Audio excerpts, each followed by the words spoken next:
Saya harus jawab sebagai Ketua Komisi 2 dulu. Oke. Barang ini masih terlalu jauh karena Oke. di prolegnas pun belum masuk. Oke. Baik dalam short list maupun dalam middle ataupun long list.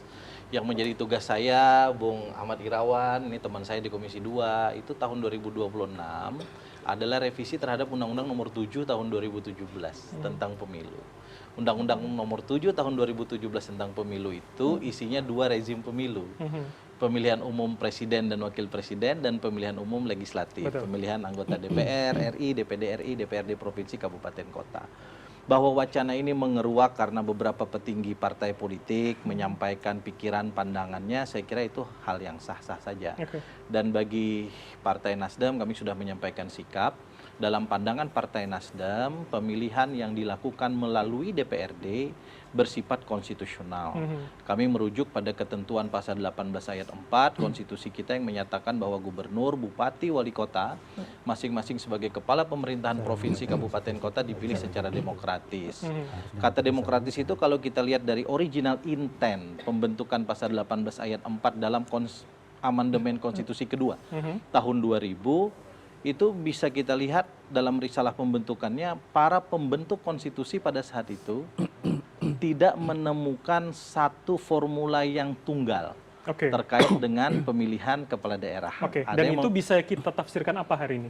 saya nggak nafsirin, saya cuma baca aja. Oke, tapi kalau kemudian menjadikan kalau itu yang sebagai nafsirin dasar, itu MK dan menjelaskannya sudah Bang Refli Harun. Jadi biar agak beda, saya membacanya yang literleh. silakan. Jangan Jadi didorong ya. ya literlehnya kalau kita baca original intentnya itu, Bram, waktu itu ada yang ngusulin pemilihan langsung. Ya. Ada yang ngusulin pemilihan melalui perwakilan, sebutlah DPRD.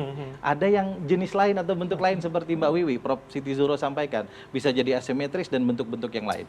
Nah karena itu kata demokratis dipilih oleh para pembentuk konstitusi amandemen kedua tahun 2000 kala itu sebagai kata yang disepakati bersama. Ya. Bahwa setelah itu muncul beberapa permohonan kepada Mahkamah Konstitusi, melakukan judicial review, Mahkamah kemudian memberikan tafsir melalui berbagai putusannya, itu hal yang lain. Karena bagi Partai Nasdem, kewenangan Mahkamah Konstitusi itu diatur dengan jelas di pasal 24 konstitusi kita yang mengatur bahwa kewenangan Mahkamah Konstitusi adalah menguji satu norma undang-undang terhadap undang-undang dasar. Yang artinya? Menafsirkan itu adalah bagian dari cara menguji. Jadi Oke. kalau kita pegang tafsirnya, bukan hasil ujinya, kita masih bisa melakukan perdebatan yang panjang dalam konteks ketatanegaraan. Oke, jadi maksud Kesimpulannya, Partai Nasdem tidak alergi dengan pemilihan kepala daerah di DPRD. Bagi kami ini konstitusional, kita masih punya ruang untuk bicara banyak hal. Kenapa harus di DPRD? Artinya bukan sikap akhir Partai Nasdem, kemudian setuju dengan DPRD? Gimana kita mau bilang ini sikap akhir? Panja terhadap pembentukan undang-undangnya belum. Oke. Sikap resmi dari partai-partai belum. Jadi Bahwa ini ada publik bisa memegang itu ya, Bang Rifki ya, bahwa Nasdem memang belum menentukan sikap. Artinya. Nasdem menyatakan bahwa pemilihan kepala daerah melalui DPRD konstitusional. Itu Oke, sikap Partai itu saja. Nasdem. Tahan dulu, Tambahan karena sedikit, kita ini